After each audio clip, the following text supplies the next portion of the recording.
All right, teammates, we are back once again. If this is your first time listening to the Move Swiftly podcast, welcome to the number one show on innovative teamwork. I know it's been some time since I've actually had a guest. There was a period there where I had five new guests a week, and I went back to solo episodes, doing live streams again. You get all-encompassing stuff when you talk about what I do with the Move Swiftly podcast. Why it's the number one show on innovative teamwork, why it's been like that for years is because we are all things growth, development, especially in particular employee development. So, what happened recently is the AI thing has been taking over my life. I finally buckled and I started using some chat GPT just to put little things together. And I learned, hey, I gotta practice what I preach per se. And I reached out, I put it in chat GPT. I said, hey man, find me a couple podcasts that are about employee development. Let me see if I can connect with the host or do some. And I just started reaching out to folks. And fortunately, I got in touch with several people. One of them who is a guest today. Her name is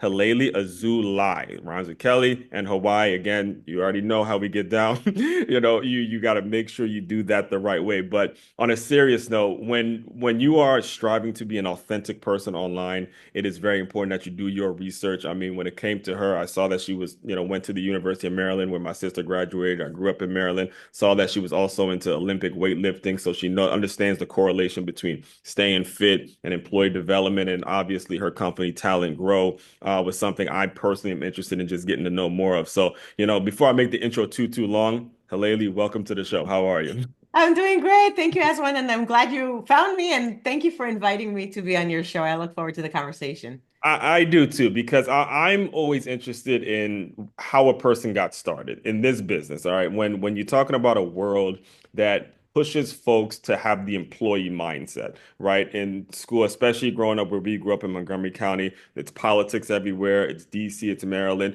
Everyone's kind of in that there's entrepreneurs, but then there's that phase or that easily, I'm just going to be an employee, be work for the government, get a decent job, and just be good. So how does one get to the mindset of, hey, I'm gonna now be employed. I'm gonna help develop employees. I'm gonna help, actually go to companies and say, hey, this is what you do to grow. One of the videos I saw you post today was something I agree with, where I actually have it right here, where it's write down everything. Write down everything. If you got something you want to write it down and get better. How did all of that actually start for you? So And yeah, we I don't have start. time limits, by the way. So, Okay, like how long do we have? Sure. I started my business over 19 years ago, which is just insane. And but I started my career in employee development as an internal employee. So I understand Got it. both sides. Right. And that was over 30 years ago. When I first started, I had no idea what I wanted to be when I grew up. When I went to college, I was like, oh, pick something. Right. But I realized that one of my strengths that I've had all my life was I love learning, and I don't like just learning, but I always have this need to like turn around and share it with someone. When I learn something, I want to go teach someone else. Right. And that comes naturally and easily to me. So when I went to University of Maryland, I started in the business school track, and Yeah. then I got into business school, which is hard to get into Maryland. And Hmm. then 2 weeks later changed my major to communication because I did not like the business school. And Right. I went into communication and I realized that I love teaching. Hmm. And I thought maybe I could go into academia. I wasn't sure. I got a job for a year in marketing, advertising. Hmm. No, went back to grad school and I had an assistantship. So I was teaching at the University of Maryland, Hmm. teaching speech communication to entry level students, to first and second year students. Right. And I realized then what it takes to be a professor and what the inside workings and the politics of getting to be a professor and getting tenure. And I was like, oh, that is not for me. And I didn't like having people that didn't really want to be there. Like they had to take my class, but they didn't really want to learn. I And I don't have the patience to work with people who don't really want to learn what I have to teach. Like, hello, you should do what you are interested in right. and not be a Especially at that victim. level, especially at the collegiate Yeah. level. It's like you're Yeah. paying money. It's wasting people's money when you're doing stuff that Yeah. you don't want So I was to do. like, this is when I learned that there is training and development in the corporate world. I didn't realize that. And I was like, I can work with adults. And of course, I still had my share. I went into that track right away. I mean, as pretty much as soon as I finished my graduate work, I Mhm. went into training and development. and I did employee development for a financial services company. It was my first job as a training assistant. Hmm. And then I grew to be the manager of the training department over Right. the 8 year period that I was with that company. And I also learned that even adults in companies sometimes force them to go Yeah. to a training class and make it mandatory. And so they still act like The, they're hostages and victims. exactly. But you still, you have an opportunity to entice them to learn something. But what's most important is actually helping people want to learn and understand the value in it. Like that's so important rather than having make them do it and make it mandatory. We can talk more about that. But Exactly. yeah, that's how I started my career. And then I moved into a couple of different other organizations, and I realized that I don't like it when I have to do something that feels out of integrity. Yeah. My highest value is Hmm. integrity. And Yeah. when a couple of different bosses were unethical, I was like, I think this is the sign that I should have my own business and to make my own decisions about what's right and wrong. And that's when I started my company, 2006. Right, and that's so incredibly common when you're talking about the people who are in the thought leadership space or in the consulting spaces. When you really care about what you do and your reputation matters, you will, and I'm just putting it out there for you guys, anybody wants to get in there into it, you will run into some very unethical bosses, quote unquote. That Mhm. is your decision to where, all right, look, I'm going to put some money aside, save it so I can start my own thing. And that's incredibly important to Yeah. understand those feelings. And what I do want to mention, because you just put the date out there, and just for context, folks, 2006, I was a high school junior.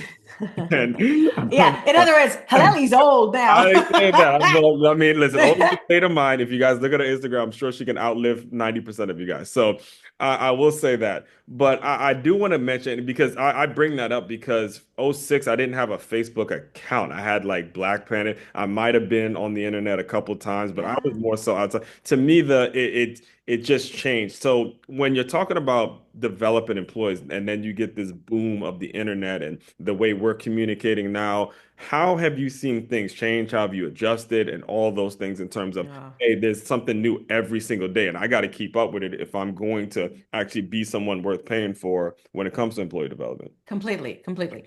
So yeah, I've seen a lot over my career and have shifted a lot over my career. And I would say a big shift came with COVID, even just, like 5 years ago or 5 years, whatever. right? Because I Yeah. didn't even have a Zoom account before that. Well, that's I the mean, thing. I was already using Zoom because actually for my podcast, I oh was yeah, using right, Zoom. right. So But you're I remember having to explain to people how to use Zoom. right. And then like now your grandma knows how to use Zoom. Like everybody. The virtual events on Zoom now. Yeah, yeah. It's become common and a household item. Hmm. Let's see. Well, definitely I used to work only in person. And now I work in person as sort of a sprinkling to working mostly online. Oh And so man. that's a big shift, right? Like it's a luxury now to bring people together for learning. And Mhm.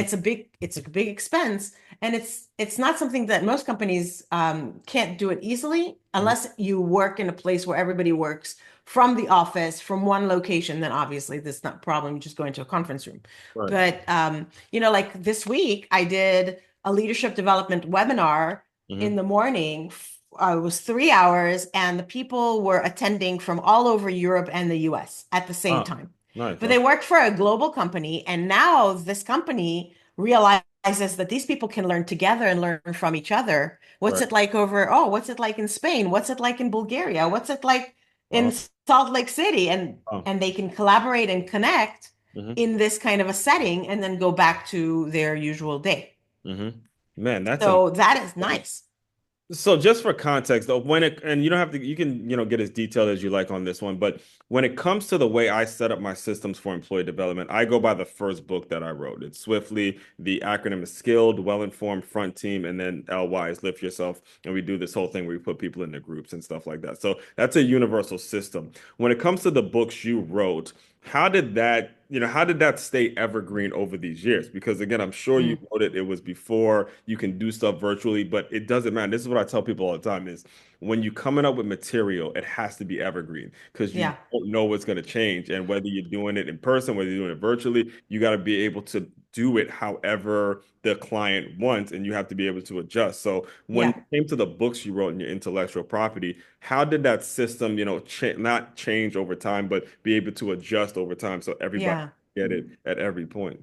Well, ultimately things can become dated, of course, and you should just keep you should, if you want to be someone who's an author, and if you're writing things that are current Current, right. and relevant, it Mm-hmm. means that you will probably need to come back and update them or create new material. Mm-hmm. That's, I mean, that's one thing. The other thing is, because my work is centered around human interactions, I work mostly around leadership skills, emotional intelligence, communication. The good news is Right. that we have been a species for thousands and thousands of years, Yes. and what it takes to communicate, build trust, and deal with others actually is more the same than different. Yes. But our channels Mm-hmm. are changing, and that creates new challenges we can talk about. Um, Interestingly, though, I think that one of the things that I was fighting against when I wrote my first book, Employee Development on a Shoestring, which Mm-hmm. came out in 2012, Right. it was very much around the idea that for people to learn and develop new skills, new knowledge in their job to stay relevant and to grow into whatever their next challenge is, we have to stop thinking in terms of learning events and training programs, Mm-hmm. because most of the time people learn what they need to learn Mm-hmm. outside of the classroom. Mm-hmm. And whether that's a in-person classroom or a virtual classroom and a program, Mm-hmm. the way that most people learn what they need to learn happens outside of that. And what employers need to do is to get engaged with people where they're learning and help organize that around goals so Mm-hmm. that they can become more efficient and more effective in achieving their learning goals, and stop just thinking in terms of it's a program. So whether that's a training program that you're running in person, or a training program, or even a recorded, like I have LinkedIn learning courses that are doing really well that people consume at their own on their own time. Like that's a type of self-directed, Right. but it's a programmatic learning. Like they have to sit there and watch this program for 45 minutes to get the gist of it. Mm-hmm. That's a program. It's good, it has value. But Mm-hmm. how do people really learn? Well, they learn by doing on the job, by shadowing someone, or having someone show them, or having someone mentor them, Yes. or sitting next to someone who's doing something, or trying it out.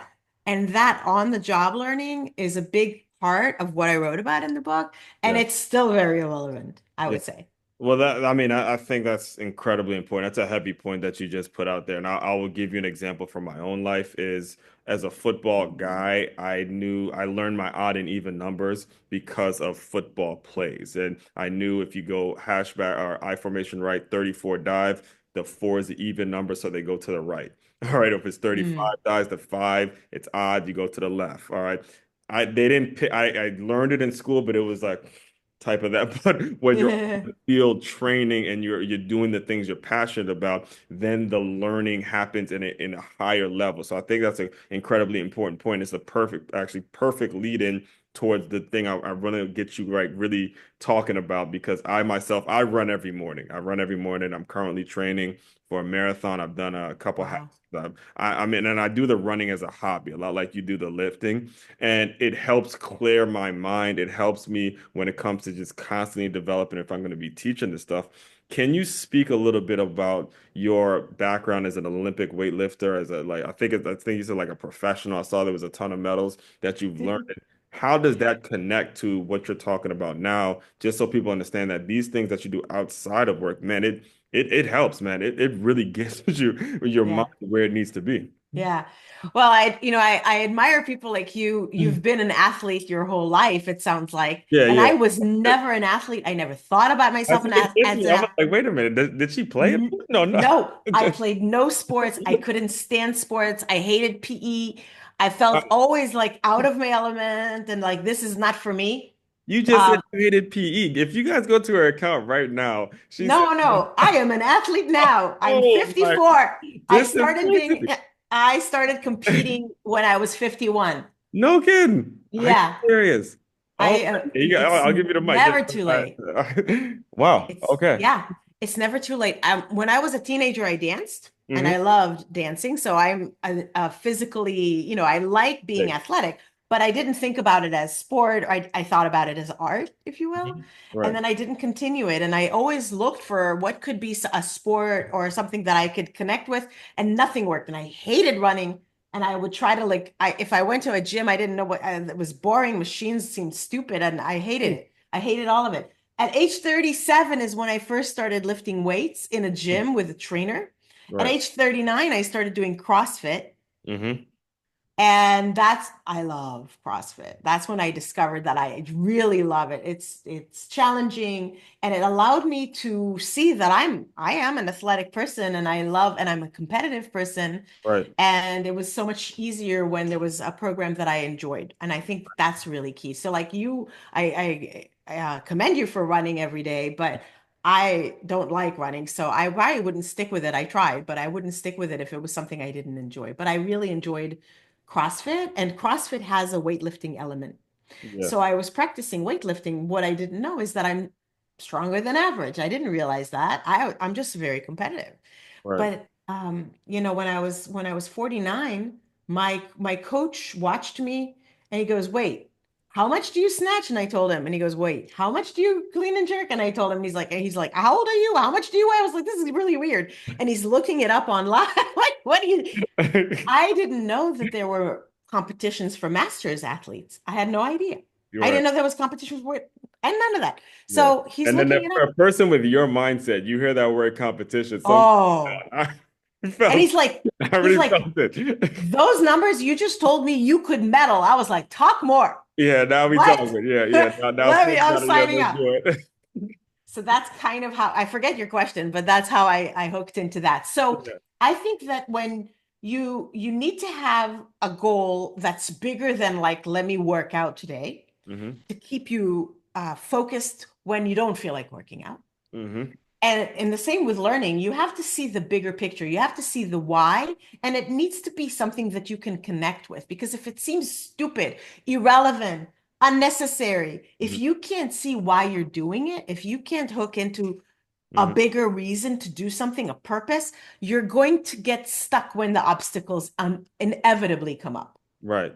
Your I think motivation is not going to always be there. Yeah, well, I think it's so important what you just said for you business owners to tune into and really put your ear very close to wherever you're listening to this from is when it's stupid and it's unnecessary to do, and you're just telling people to do activities to fill up the time, to waste their time. These are human beings we're talking about, and your business will reflect that. And I've had tons of experiences like that where there's the quote unquote, I put air quotes, boss is saying, look, you have to do this particular thing, but it makes absolutely no No sense. sense. It's unnecessary and it's a waste of time. Eventually, that stuff will catch up to you, especially if you make it a habit of doing it. Your full 24, again, you have 24 hours. All of us is getting 24 hours. That's it. All right. Very few, nobody knows what's going to happen tomorrow. It's important for you to maximize every single moment of your 24 hours and not just do stuff to beat the clock because it will catch up to you. And I love the fact that, when you're talking about competition,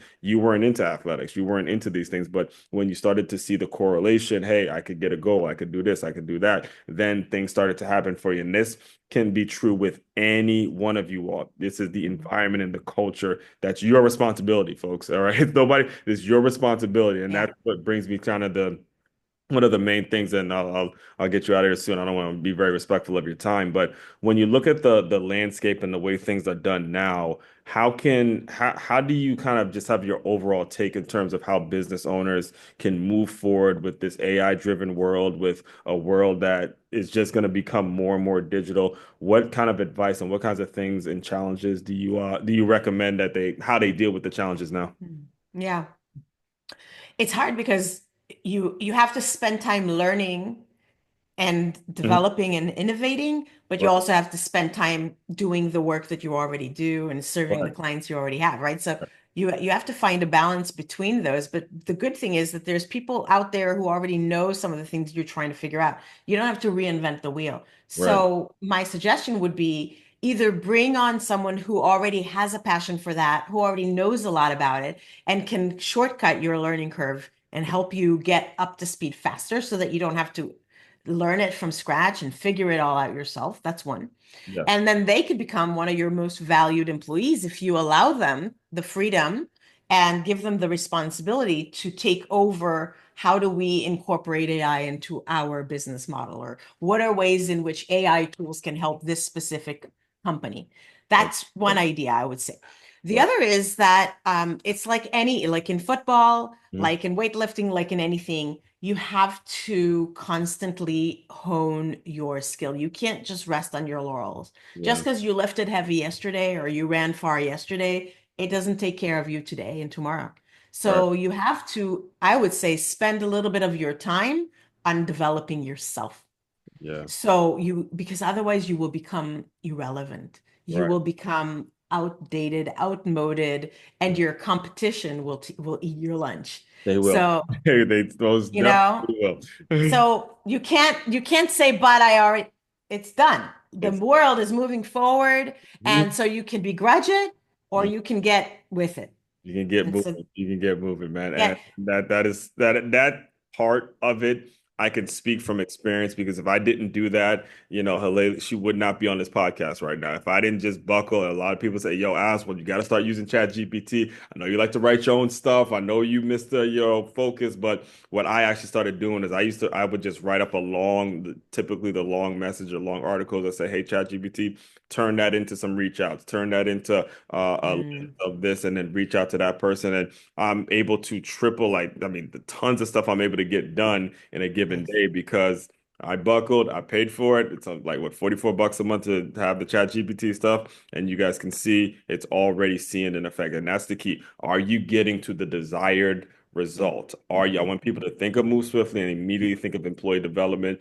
That's the desired result. Having people like you on to share your wisdom is incredibly, incredibly important. I'm grateful for to have you. So Well, can you, thank you. before we go, can you just tell people a little bit about what's next, how they can get in touch with you, how they can work with you coming down the pipeline or what's coming down the pipeline? Thank you. And I appreciate the invitation. It's been fun talking with you. So I would love to continue the conversation. If anybody wants to, they can reach out to me. Talentgrow.com is my website. And you can send me a message. There's actually a little voice recording thing on there too. You can contact me that way. Mhm. And after uh, 30 years of doing everything real corporate and real like I only talk about this, about people within the corporate role and all. Yeah. I'm kind of down with the boundaries. I've been a researcher of health and nutrition and fitness my whole life and applying it to myself and Yeah. to people in my sphere. So lately I've started doing something I'm calling whole life optimization coaching. There Uh, you go. the nickname I'm calling it is badass coaching, and Yes. and it's sort of to signal like I'm done being corporate and proper. Like we are a whole person, Yeah. and you don't have just your work self and your personal self. Like it's one thing. And Right. if you don't take care of yourself, you're not going to be able to be successful in business or in your job. Right. If you're not good at your job, your health will suffer. So it's all interrelated, and Mhm. that's sort of a very big passion project of mine lately. Hey, And it's been yeah, fun. please, yes, yes, please keep us all informed. We're all about staying fit. In fact, I'm a boxing trainer, so I'm starting my own boxing boot camp. I'm starting back the boxing boot camp training as we speak. Recording this, by the way, it is early May, so as the summer gets along, we'll Nice. get all the things going for that. So Haleli, the final thing I do to close out all the shows is I want you to use your imagination a little bit. You are back. Was you said yeah, you're back at UMD, the Fair to Terps, baby. You're back on that campus, back in College Park. You're teaching, and a bunch of college students are there just going through the motions. They don't feel like being there. I want you to take yourself back to that place, that young lady. Pretend she's here in the Zoom room. Give her some words of encouragement, and we will officially close. Oh, wow. Okay. Let's see. Um, there is something that you can find that will entice them. If you spend the time, you Mm. can help them connect. But beyond that, if you've done that and they're not connecting, move on. You do not need to waste your time with hostages. The world is full of people hungry to learn. Focus on them. All right, listen, and if you watch this on video, I'm officially dropping the mic. Yeah. Dropping the mic. Again, appreciate you. Please stay in touch. Let me know how we can work, and all the information will be included in the show notes as well. So, fellow teammates, continue to move swiftly. We will talk more soon.